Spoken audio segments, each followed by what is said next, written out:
어느 주일날 한 부부가 심하게 다투었습니다. 서로의 감정이 너무 상해서 남편은 그날 교회에 가지 않겠다라고 선언했습니다. 아내도 이미 마음이 많이 상해서 화해는커녕 대화조차 힘들었습니다. 그 가정의 두 어린 아이들은 부모님의 눈치만 보고 있었습니다. 그러자 기다리다가 용기를 내어 큰 아들이 이렇게 이야기했습니다. 아빠에게 이렇게 말하는 거예요. 아빠, 교회 안 가실 거예요? 일어나 늦겠어요. 아빠가 이야기합니다. 아빠가 오늘 교회 못 가니까 너희들끼리 가라. 아이들은 한참 머뭇거렸어요. 어떻게 하나. 그들끼리 갈 수 있었지만 다시 한번 아들이 용기 내어 말합니다. 아빠가 안 가면 누가 설교해요? 네, 목사의 가정인 거죠. 네. 각색된 예화이지만 있을 법한 내용입니다. 여러분 또 혹시 저를 상상한 건 아니시죠? 저 앞에 있는 목사님 오늘 아침에 나오다가 싸운 거 아닌가라고 생각할 수 있겠는데, 하지만 오늘은 아니지만 유사한 경험들이 참 많습니다. 꼭 주일 오전 예배를 앞두고 신경이 예민해지거나 모르겠어요. 그게 우연인지 필연인지 아니면 연약함 때문인지 사소한 거에도 흔들리거나 마음이 어려워질 때가 있었습니다. 말로 주변 사람들을 상처 주기도 하고 전혀 오늘은 예배 드릴 수 없겠다라는 마음, 또 그런 결정이 생기기도 했었습니다.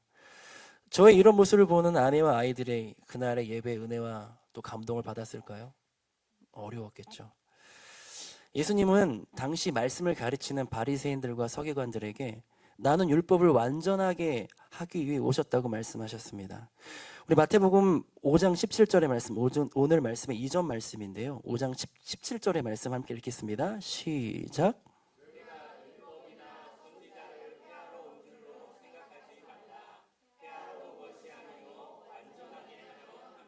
아멘. 예수님이 이 땅에 오신 목적은 율법을 폐하러 오신 게 아니라 완전하게 하기 위해서 오셨습니다. 많은 이들이 예수님, 당시의 유대인들은 메시아가 와야 한다, 올 것이다라고 기대하고 있고, 제가 최근에 이스라엘을 다녀왔는데 지금까지도 유대인들은 메시아가 올 것을 기대하고 있습니다. 다시 말해 예수님을 인정하지 않고 메시아가 와서 이 나라를, 이 세상을 혹은 자신의 민족을 구원해야 된다라고 믿고 있죠. 근데 예수님께서 말씀하시는 거예요. 그 율법의 모든 언약, 약속이 성취되었다. 나로 인해 완전하게 될 것이다 라고 말씀하시는 겁니다. 왜냐? 하나님의 말씀의 결론이 무엇입니까? 내가 독생자 예수 그리스도를 보내, 메시아를 보내서 하나님 나라, 이 땅의 통치가 일어날 것이다 라고 말씀하셨던 것이죠. 다시 말해 배송 중이던 말씀이 이제 배송 완료가 됐다라고 예수님께서 선언하시는 거예요. 내가 왔다. 하나님의 말씀이 이루어지고 성취되었다라고 말씀하시는 것이죠. 하나님께서 주신 말씀, 계명과 율법들을 이제 예수님께서 하나하나 해석하고 그 본뜻이 무엇인지를 알려주셔요. 그것이 바로 산상수훈 이후에 나오는 쭉 열거된 말씀이거든요. 그 중에 첫 번째 말씀입니다. 하나님께서는 예수 그리스도를 통해서 율법을, 언약을, 그 계명을 완전케 하실 것이고 예수님께서 그것을 이제 사람들에게, 그때 유대인들에게 선포하시는 것이죠. 그리고 하나님께서 약속하신 유대인들, 그들은 사실 제사장 나라로 세워진 것입니다. 제사장의 역할은 제사를 집례하고 제사를 진행하는 것, 하나님과 우리 안에 있는 죄의 문제를 해결하는 것도 그들의 일이지만 사실 가장 중요한 일은 무엇이냐면 하나님의 말씀을 가르치는 일이었어요. 자신의 고장, 자신의 도시로 돌아가서 하나님의 말씀을 가르치는 일들이었는데, 그 당시에 바리새인들과 또 사두개인들 그리고 서기관들은 율법은 알았으나 제대로 가르치지 못했습니다. 그래서 예수 그리스도께서 이 땅에 오셔서 완전하게 할 것이다. 하지만 그 당시에 율법을 연구하던 사람들은 예수를 인정하지 않았기 때문에 저 사람이 말하는 것은 아니야, 틀린 거야, 율법을 폐하고 있고 율법을 어그러뜨리는 일이야 라고 말했기 때문에 예수님은 내가 폐하러 온 게 아니라 완전하게 하기 왔다라고 말씀하신 것입니다. 하나님이 율법을 주신 이유가 무엇일까요? 우리가 자녀들을 키우지만 부모님들이 아이들에게 이런저런 규칙을 주죠. 걸리면 혼내려고 하는 걸까요? 이걸 잘 지키면 상 주려고 하는 걸까요? 사랑하기 때문이죠. 그 율법 안에, 그 규칙 안에 있어야 내가 너와 아름다운 교제를 할 수 있고 화목한 교제, 앞으로도 영원한 그 기쁨을 누릴 수 있기 때문에 내가 그렇게 하는 거라고 우리는 알고 있잖아요. 그러나 바리새인들과 서기관들은 율법을 지키는 거에 만족했습니다. 그래서 지키지 않는 자들에 대한 정죄와 혐오가 있었죠. 주여, 내가 저들과 같지 않습니다. 나는 11조도 구제와 봉사도 그리고 예배도 율법도 잘 지키는 사람입니다라고 스스로 말했으니까요. 본질을 떠난 겁니다. 하나님과의 관계가 아니라 스스로 사람들 안에 율법을 지킴으로써 내가 얼마나 잘난 사람인지, 얼마나 큰 사람인지를 나타내는 수단이 되었으니까요. 그러면서 오늘 예수님은 21절 말씀에 모세에게 배운 율법 중에 한 가지 예를 들면서 말씀하십니다. 살인하지 말라라는 말씀이 있지 않냐? 살인하지 말라, 10계명 중에 6계명이죠. 그 6계명을 가지고 가르치시는 겁니다. 너희들은 살인하지 말라로 알고 있지.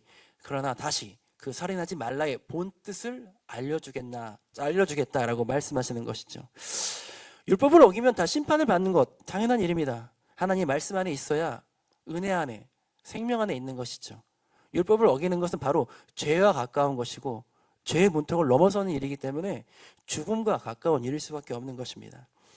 그런데 예수님께서 22절의 말씀에, 우리 22절의 말씀 한번 읽어볼까요? 22절의 말씀입니다. 22절의 말씀 제가 읽어드릴게요. 22절의 말씀. 나는 너희에게 이르노니 형제에게 노하는 자마다 심판을 받게 되고 형제를 대하여 라가라 하는 자는 공회에 잡혀가게 되고 미련한 놈이라 하는 자는 지옥불에 들어가게 되리라. 첫 번째는 노하는 자마다 심판을 받는다고 합니다. 분명 10계명에서는 살인하는 자마다 심판을 받을 거라고 이야기했는데 노하는 자마다 심판을 받는다고 말하고 있는 것이죠. 그리고 두 번째, 라가라 하는 자는 공회에 잡혀간다고 합니다. 당시에 유대인들이 쓰는 언어는 아람어였어요. 그때 라가라는 단어는 비어있는 자, 멍청이, 가치 없는 놈이란 뜻이에요. 욕한 거죠. 친구와 혹은 가까이 있는 사람들에게 욕설을 퍼부은 겁니다. 그런 사람들은 공회에 잡혀갈 거라고 합니다. 이해할 수 있죠. 심판받고 재판 넘겨질 수 있습니다. 나를 모독하고 나를 욕했으니까. 세상 법정에서도 비난하면 심판을 받을 수 있는 것이죠. 그리고 세 번째, 예수님이 말씀하십니다. 미련한 놈이라 하고 하는 자는 지옥불에 들어간다고 합니다. 과하죠. 우리 흔히 하는 말 있잖아요. 미련 곰탱이란 말. 이제 이 말 쓰면 안 될 것 같습니다. 심한 말이에요. 미련한 놈라고 말하는 사람은 지옥불에 들어간다고 하는데 우리말로 하면 그렇게 심한 욕 같지 않지만 당시 헬라어로는 모레라는 뜻인데요. 하나님이 없는 자, 완전 가치 없는 자라는 의미입니다. 무슨 말이냐면 그 사람을 없는 사람 취급하는 거예요. 미련한 놈 그러면 그 사람은 내게는 의미 없는 자, 하나님도 그 사람을 긍휼히 가여이 보지 않는 자, 다시 말해 죽은 자로 보는 거죠. 존재 자체를 부정하는 것이며 영적인, 감정적인 단절과 죽음을 의미하는 것입니다. 예수님은 살인하지 말라의 살인을 육체적인 죽음으로 국한하지 않는 거예요. 바로 감정적인, 영적인, 사회적인 그 죽음까지도 예수님은 범위를 넓히신 것입니다. 감정적으로 놓아여도 심판이 있을 수 있죠. 우리 육신의 생각은 사망이라 하였고 죄의 삭슨 또 사망이라 하였습니다. 분노의 감정이 생기는 건 어쩔 수 없습니다. 당연하죠. 분노할 수 있습니다. 하물며 예수님도 분노하셨기 때문에 우리의 분노의 감정은 자연스러운 겁니다. 그런데 분노의 감정 이후에 생기는 것이 문제죠. 그것을 품으면 열매가 맺힙니다. 우리의 생각은 반드시 열매가 맺힐 수밖에 없어요. 그래서 우리가 말씀을 읽고 묵상을 하고 예배를 드리는 이유가 무엇입니까? 내 안에 있는 생각들이 깨지고 견고한 진이 무너지고 하나님의 말씀으로 바뀌기를 원해서 이 예배의 자리, 말씀 앞에 나오신 거 아닌가요? 맞습니다.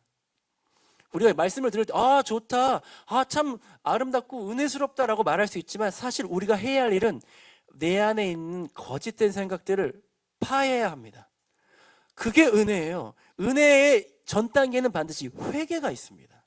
성령을 받는 일도 회개하고 세례를 받고 제사함을 받은 이후에야 성령을 선물로 받으리니라고 말씀하고 있거든요. 우리의 생각, 오늘 그저 좋은 말씀 들었습니다 라고 집에 돌아간다면 그것은 은혜의 단계가 아니라 그냥 우리 안에 있는 새로운 것을 받아들이는 단계죠. 그러나 변화의 단계, 우리의 존재의 변화, 우리 안에 있는 죄의 문제를 해결하는 일은 무엇이냐? 우리 안에 있는 죄의 생각들을 육신의 생각들을 십자가에 못 박고 그것을 주님 앞에 버리고 새로운 생각을 받아들인 그것이 무엇입니까? 바로 말씀이죠. 말씀입니다. 생각이 변하지 않았는데 그냥 플러스로 오늘 좋은 말씀 들었습니다가 된다면 그것은 그저 좋은 교훈, 교회에 오지 않아도 받을 수 있는 교훈들입니다. 그러나 우리가 예배하며 말씀 앞에 서는 이유는 단 한 가지, 내 안에 있는 죄된 생각을 깨부수고 주 앞에 그것이 나의 죄임을 고백하며 이제는 내가 주의 말씀대로 살겠습니다라고 고백하는 것이 바로 우리가 은혜의 단계, 성령 충만한 단계로 나아가는 것이죠. 자, 그래서 오늘 예수님 말씀하시는 거예요. 분노하는 것도 심판이 있을 것이다. 왜냐? 분노는 시간이 오래되면 생각으로 바뀝니다. 그 생각이 어디로 나올까요? 가장 먼저 입으로 나오죠. 입으로 하다가 이제 어떻게 합니까? 그 사람을 아예 정죄하고 못 받고 죽일 놈으로, 미련한 놈으로 나와 있지만 없는 사람으로 취급하는 거예요. 예수님은 그래서 살인의 영역을 죽이는 것뿐만 아니라 분노의 영역까지 확대하는 것이죠. 율법을 완전하게 하신 것입니다. 그냥 문자적으로 이해하는, 아마 이 당시에 율법을 연구한 사람들은 내가 사람을 죽이지 않았으니 내가 이 율법에는 저촉되지 않을 것이라고 생각했을지 모르겠지만 아닙니다. 분노하는 자마다 심판을 받을 것이라고 말하는 것이죠. 분노할 수 있습니다. 오늘 분노하셨다고 오늘 또 나 오늘 분노했는데, 그렇다면 저도 사실 이 앞에 설 자격이 없습니다. 그러나 분노의 감정이 사그라지지 않고 언어로 상대방에게 전달되는 순간 그것은 상대방을 해치는 일이죠. 모욕과 저주는 결국 상대방의 그 존재의 존엄성을 해치는 일이에요. 그 사람의 마음에 다시 나의 분노의 감정을 심겨지게 하는 일입니다. 우리 친구한테 욕하면 그 친구가 나한테 좋은 말 해줘요? 아니죠. 네, 똑같이 해줍니다. 이에는 이, 눈에는 눈. 또 그런 율법은 잘 기억해서 그대로 해줍니다. 네, 우리의 생각은 반드시 영향을 줄 수밖에 없습니다. 우리가 생각할 때 영향력 하면 선한 영향력만 생각하잖아요. 내가 그리스도의 군사가 되어 주의 말씀을 전하는 자로 살아야지, 내가 그런 사람이 돼야지라고 생각할지 모르겠지만 사실 우리는 이미 영향력 있는 사람들이에요. 악한 영향력도 우리가 잘 쓰고 있습니다. 우리의 분노에 슬픔과 우리 안에 있는 죄의 문제들이 사실 해결되지 않으면 밖으로 나오게 되는 것이죠. 그리고 그도 누군가의 그것을 전파하면서 죄의 영향력이 결과적으로 온 세계에, 온 세상에, 나에게까지 오게 되는 것입니다. 우리가 세상을 살아가면서 이런 말을 들을 때가 있어요. 시간이 해결해 줄 거다. 이 말이 진리입니까? 여러분 어떻게 생각하십니까? 시간이 지나면 다 해결될 거야. 어떻게 생각하십니까? 진리가 아닙니다. 이 말씀은. 이 말은 진리가 아니에요. 시간이 해결해 줄 거야. 자, 시간 지나면 다 이해하게 될 거야. 왜냐하면 시간 지나면 물론 잊혀질 수는 있지만 해결되진 않아요. 시간이 지나면 잊혀지는 겁니다. 그런데 잊혀진 생각들이, 감정들이 언제 떠오르죠? 유사한 일을 봤을 때. 마치 내 안에 데자부처럼 그때 감정이 확 올라옵니다. 저도 아내랑 다투면요, 그때 그 일로 다투지 않아요. 예전에 있었던 똑같은 그 일들로 인해서 계속 그게 일파만파 퍼지는 것이죠.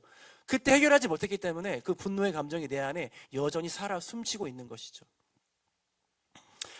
이렇게 생각하면 쉽습니다. 우리가 예전에 받았던 말씀, 은혜 받았던 말씀이 금방 사라지나요? 아니죠. 말씀이 거듭되면서 그것이 배가 되고 은혜가 되잖아요. 마찬가지예요. 죄된 말도, 죄악된 언어도 우리 안에 도사리고 있고 숨쉬고 있고 죄의 기회를 노리고 있습니다. 다시 말해, 시간이 해결해 주는 게 아니라 오직 내 안에 있는 문제를 주님께 내어놓을 때 우리의 문제는 해결되는 거예요. 그러나 우리의 문제, 이 죄의 문제, 아픔의 문제, 상처의 문제는 반드시 그 당시 해결되지 않을 수도 있습니다. 우리가 병원에 갈 때 의사가 나를 보자마자 환부가 좀 많이 아프니까 지금 수술하지 않으면 안 되니까 바로 수술하자라고 말할 수도 있지만 수술하지 못할 때가 있어요. 언제죠? 네? 예약이 확 차서. 네, 맞아요. 매우 실질적인 답변이었습니다. 네, 뭐 그럴 수 있죠. 맞아요. 그것도 가장 큰 이유입니다. 최근에는 너무나 환자가 많고 병원이 사람을 많이 대하니까. 또 한 가지, 환자가 준비 안 될 때가 있어요. 더 몸을 만들고 오십시오. 음식을 새로 먹고 오고 규칙적인 삶을 하다 오셔야 수술할 수 있습니다. 맞아요. 하나님이 우리의 마음에 있는 죄의 문제를 다 해결할 수 있지만 때로는 우리 안에 있는 이것을 꺼냈을 때 감당할 수 없는 슬픔과 분노가 밀려오기 때문에 우리가 성장하기까지, 영적인 우리 토양이 다져지기까지 기다리는 분도 바로 우리 하나님이시죠. 우리를 사랑하시니까. 제가 드리고 싶은 말씀은 이것입니다. 분노의 감정이 계속 내 안에 있게 되면 이것은 점점 커집니다. 커져요. 제가 오늘 여러분들과 이 대화를 나누다가 실수로 여러분에게 상처를 냈습니다. 아무 조치를 하지 않으면 어떻게 됩니까? 염증이 생기고 더 커지잖아요. 빨리 치료해야 되는 것이죠. 마음의 상처도 마찬가지예요. 빨리 치료하지 않으면 그것은 점점 커져서 염증이 되고 나도 모르는 부정적인 선입견, 고정관념 또는 죄의 문제, 거짓 메시지들이 내 안에 나를 죽이는, 몸을 죽일 수도 있겠지만 하나님과의 관계를, 이웃과의 관계를 죽이는 그 지경까지 가게 되는 것입니다. 그래서 이것이 살인의 영역까지도 갈 수 있는 거예요. 우리는 점점 누군가를 살리기도 하지만 점점 죽이기도 하는 것이죠. 이 살인하지 말라의 영역은 누군가를 죽여서가 아니라 그 사람을 죽일 수 있는 씨앗을 던져주는 것, 영양분을 주는 것 자체가 살인이라고 예수님은 그 율법을 완전케 하시는 것입니다. 사람은 누구나 실수를 합니다. 그리고 자책하기도 하고 또는 자책하는 것을 두려워 다른 사람을 탓하기도 합니다. 비난을 왜 하는 줄 아십니까? 내가 감당하기 힘들어서 비난하는 거예요. 내가 감당할 만하면 자책할 수 있는데 그 자책하는 게 너무 두려워서 비난의 영역으로 가는 것이죠. 그런데 단순한 실수와 행위에 대한 아쉬움과 아픔이 계속되다 보면 결국엔 내가 나를 부정하고 비난하고 단절하고 죽이게 되는 것이죠. 그것이 질병으로, 폭력과 중독으로 스스로 생명을 끊는 일까지 확장되기도 합니다. 예수님은 이 부분을 말씀하시는 거예요. 하나님의 말씀은 그냥 눈에 보이는 결과만을, 행동만을 고치자, 하지 말라의 가르침이 아니라 생명을 빼앗는 모든 것들에 대한, 생명을 뺏는 우리의 모든 생각과 감정들에 대한 것들도 말씀하고 계신 것이죠. 당시 율법을 가르치는 자들은 모세의 율법을 가르쳤습니다. 그리고 그것들을 문자적으로 해석했죠. 그래서 예수님이 말씀하시는 것이죠. 모세가 가르쳐준 그 율법, 살인하지 말라. 원래 본 뜻은 이런 것이야. 왜 그런 율법을 주셨는지, 본질이 무엇인지, 그들이 자신의 의로움을 나타내기 위해서 율법을 사용했다면 그것이 아니라 율법의 본질, 하나님의 성품이 무엇인지를 알려주시는 것이죠. 예수님은 21절의 모세 율법에서의 가르침과 22절의 율법의 참된 의미가 무엇인지를 다시 가르치시며 완전하게 하시는 것입니다. 그러면서 예수님의 이 말씀이 그대로 끝나지 않고 예화를 주셔요. 우리 함께 23절과 24절의 말씀을 읽도록 하겠습니다. 우리 함께 읽겠습니다. 시작.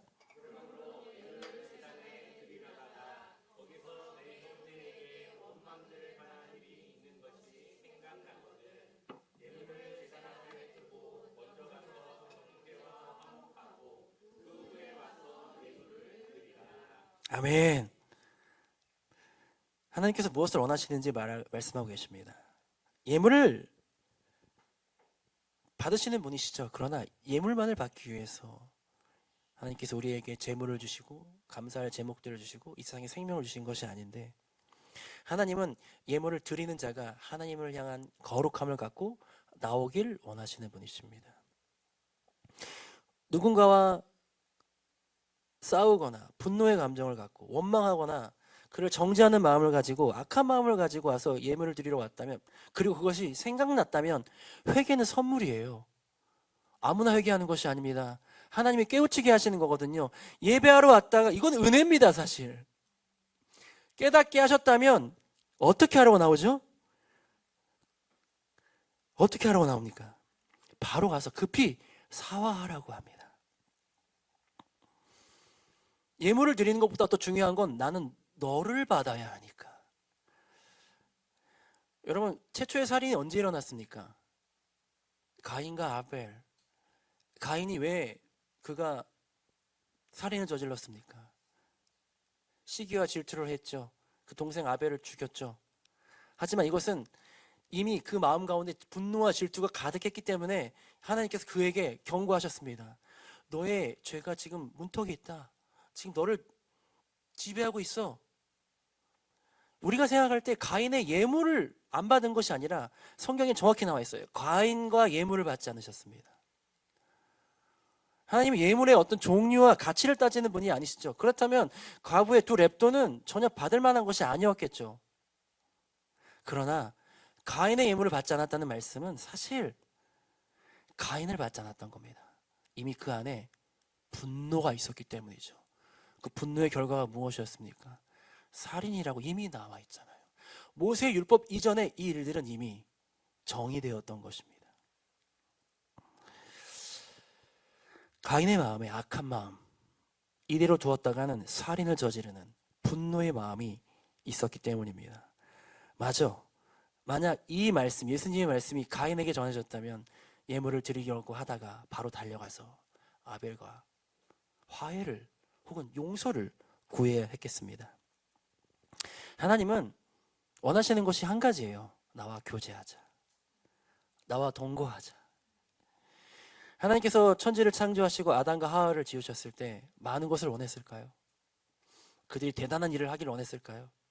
하나님 만드신 이 천지의 모든 만물을 함께 즐기고 교제하고, 그것이 안식, 평안, 샬롬이거든요. 나와 샬롬하자라고 말씀하시는 겁니다. 그런데 그 안에 죄가 있었고 그 안에 시기와 질투가 있었기 때문에 샬롬의 영역이 무너진 것이죠. 사랑하는 성도 여러분, 오늘 예배 어떤 목적으로 나오셨습니까? 여러 가지 기도의 네? 무슨 제가 어떤 속삭임을 들었는데요. 아니에요? 말해도 돼요. 제가 잡아먹지 않습니다. 아침을 많이 먹고 왔어요. 아, 그렇군요. 이따가 저한테 말씀해 주십시오. 오늘 예배 어떤 목적으로 오셨습니까? 여러분이 원하는 기도의 제목, 또 내 안에 해결되지 않는 문제들 있겠죠. 그러나 사실 예배의 가장 큰 결과와 열매는 샬롬, 평안입니다. 그게 하나님 나라고 하나님이 원하셨던 최초의 모습이니까요. 하나님 그 최초의 모습을 회복하기 위해서 모세에게, 아브라함에게, 그 이후에 수많은 선지자들을 통해 예수 그리스도까지, 다시 오실 예수님까지 그 평안과 샬롬을 위해서 지금도 역사하시고 지금도 우리에게 말씀하시는 것이죠. 그런데 그 샬롬을 깨는 영역이 있는 것이죠. 하나님 앞에 거룩하지 못한, 하나님을 바라보는 자들과 또는 이 세상 사람들과의 관계 안에서 깨어진 관계들 때문에, 그 안에 있는 화목과 화평이 없기 때문에 예수님은 우리에게도 지금도 그 사랑의 언어로, 그 품으로 우리를 초대하시는 것입니다. 사도 요한은 말하죠. 보이는 형제를 사랑하지 못하는데 어떻게 보이지 않는 하나님을 사랑할 수 있겠느냐. 하나님을 사랑한다면 하나님이 지으신 한 사람 한 사람을 사랑해야 하고 품어야 한다고 말하는 것입니다. 진정한 예배는 하나님의 말씀을 삶으로 나타내는 그저 행위만 예배자가 아닌 마음의 중심이 예배자로 서겠습니다. 그래서 내가 하나님과 교제하기 위해서, 하나님과 함께 평안한 그 화목한 관계를 누리기 위해서 내 안에 있는 죄의 영역들을 알게 하신다면 다 해결하고 주 앞에 나아오겠습니다라고 말하는 것이 바로 진정한 예배자예요. 그래서 예수님은 예물을 두고 먼저 화해하고 와라. 너의 마음을 점검하고 용서를 구하고, 그래서 너 자신이 거룩한 예물이 되라 라고 말씀하고 있는 것입니다. 예수님은 말씀하세요. 급히 사화하라고, 지체하지 말고 빨리 관계를 회복하라고 하는 것입니다. 누군가에게 상처를 주고 아프게 했다면 빨리 가서 용서를 구하고 좋은 관계를 만들어야 하는 것이죠. 관계 회복의 출발은 용서함입니다. 용서함은 여러 가지 영역이 있지만 여러분, 용서와 사랑을 헷갈려서는 안 돼요. 용서는 사랑의 전 단계입니다. 용서했다고 사랑해야 되냐? 그거는 하나님의 은혜가 필요해요. 용서는 어떤 것이냐면, 만약에 임노아 목사님이 이렇게 하면 또 임노아 목사님은 안 좋게 비춰지니까 제가 임노아 목사님께 100만 원을 빚졌어요. 네. 그런데 임노아 목사님 저를 용서한다는 이것입니다. 목사님, 제가 목사님 돈 100만 원을 받지 않겠습니다. 이게 용서예요. 없던 일로 하겠습니다. 그동안 내게 주었던 그런 상처와 아픔을 내가 이제 무효화하겠습니다. 이게 용서입니다.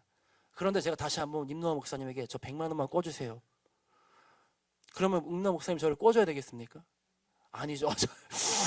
제자와 삼교회 성도님들이 목사님을 잘 보호하고 계십니다. 그렇게 해주셔야 돼요. 맞습니다. 네, 그것이 우리에게 마치 사랑이 하기 때문에 다시 한번 내가 다 내줘야 될 것 같은 그런 것은 아니에요. 용서는 이 그동안에 나에게 했던 그 일들을 청산하는 게 바로 용서예요. 지금 예물 드리는 자가 그런 일이 떠오른다면 용서하고 오거나 혹은 내가 빚진 것이 있다면 그것을 용서를 구하라고 말하고 있는 것입니다. 그래야 하나님과의 관계가 회복될 수 있으니까요. 베드로에게 말씀하시죠. 땅에서 묶으면 하늘에서도 묶이고 땅에서 풀면 하늘에서 풀린다. 맞아요. 우리 안에 관계가 묶이면 하나님과도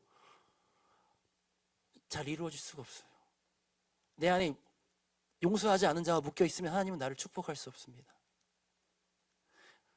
용서는요, 나를 위해 하는 겁니다. 왜냐하면요, 임노아 목사님 저를 100만 원 빌려줬는데 제가 갚을 능력이 안 되는 걸 알고 있거든요. 맨날 달력 보면서 언제 갚을까? 제 사진만 보면 화가 치밀어 오르는데 저를 위해 용서한 겁니까?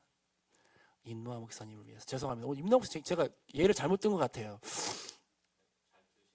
그런가요? 네, 나를 위해 하는 겁니다.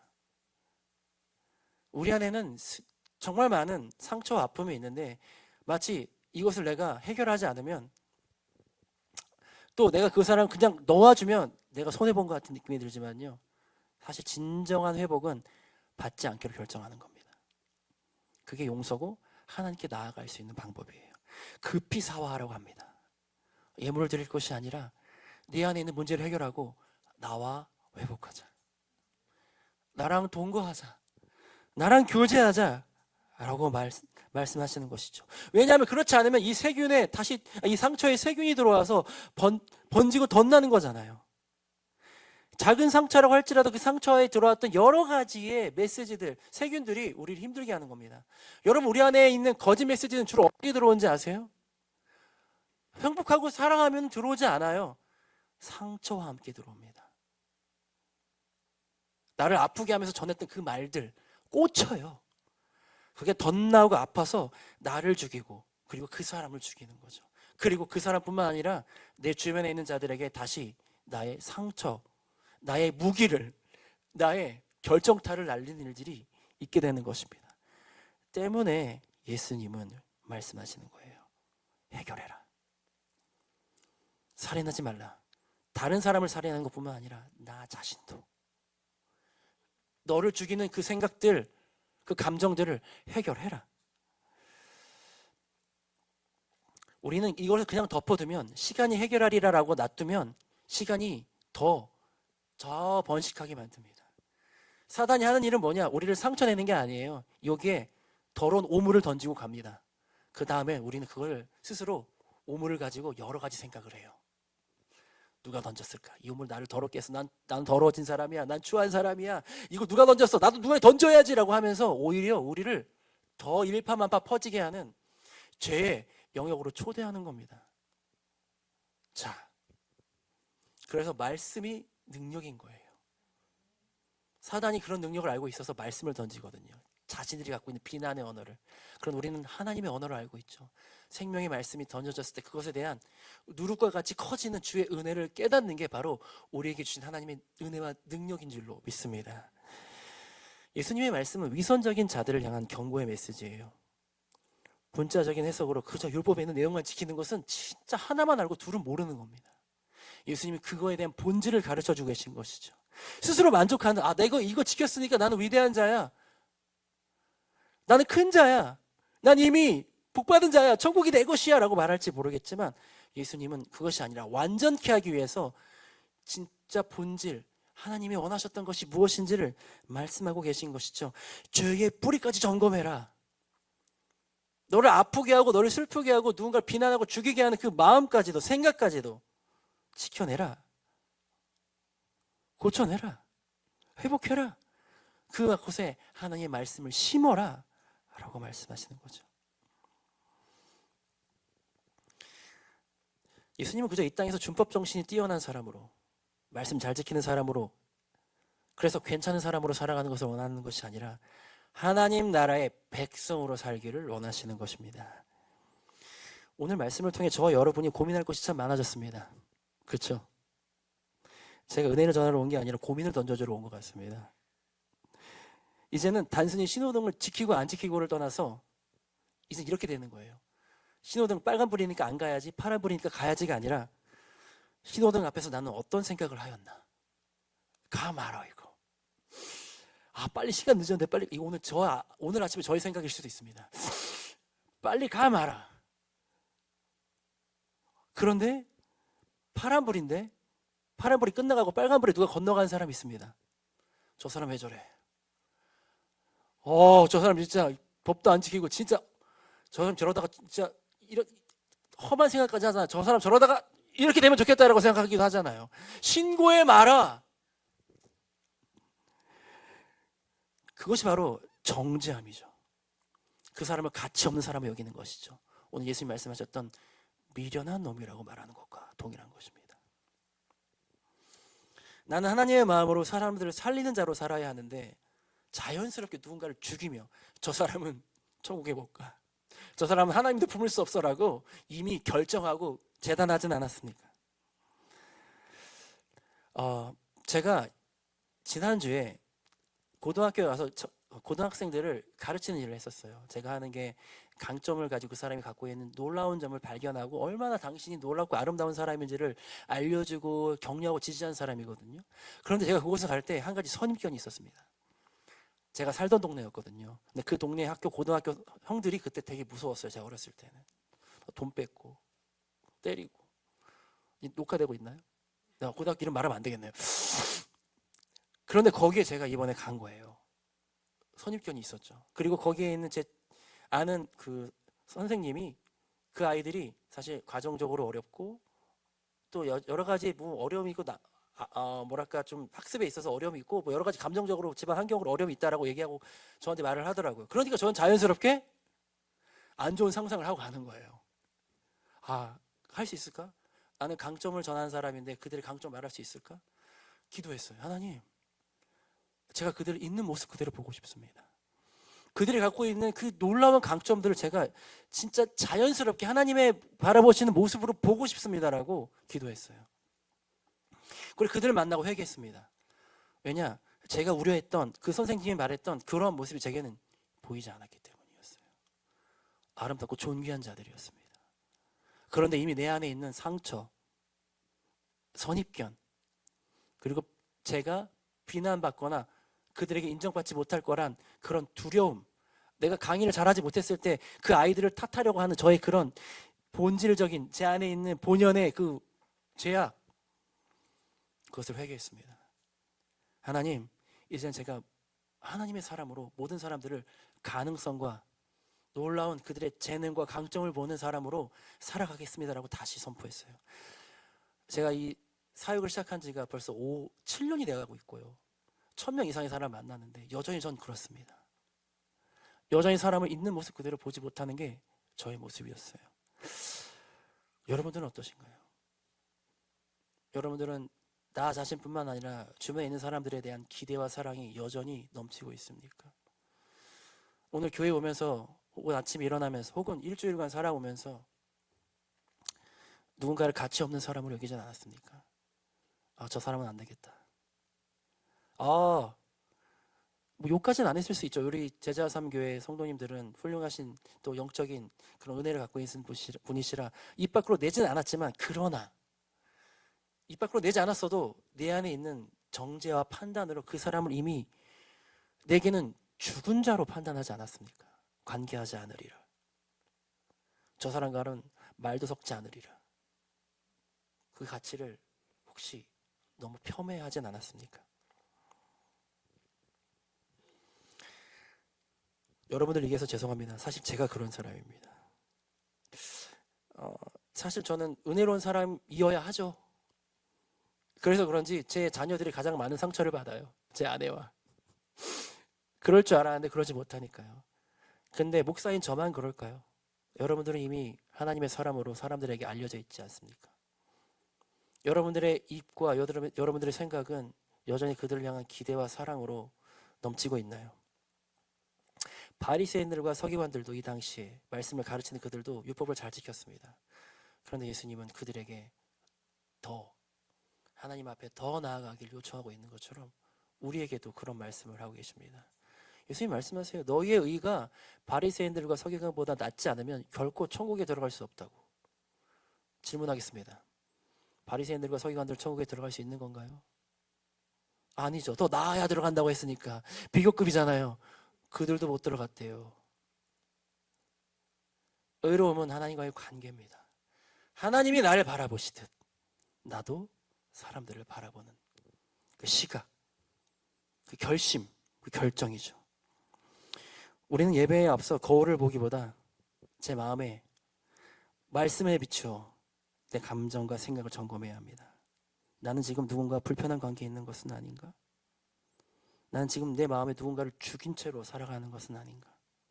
포기하고 혹은 원망하며 살아가는 것은 아닌지. 오늘 말씀을 들으며 우리의 삶을 점검해 봅시다. 누군가를 죽이지는 않았지만 죽인 사람처럼 여긴 적은 없는지 잠시 머물러 봅시다. 그리고 지금 예배한 내 마음속에도 그런 불편한 감정이 있는 건 아닌지. 여러분, 불편한 감정이 있다면 오히려 다행이에요. 은혜거든요. 내게 돌이킬 수 있는 기회를 주신 거니까요. 회개는 선물이라고 말씀드렸습니다. 오늘 이 사람 예물을 드리려다가 생각나는 사람이 있다면 급히 사와하라고 했던 것은 그 사람에게는 은혜예요. 우리에게도 그런 은혜가 있어야 될 줄로 믿습니다.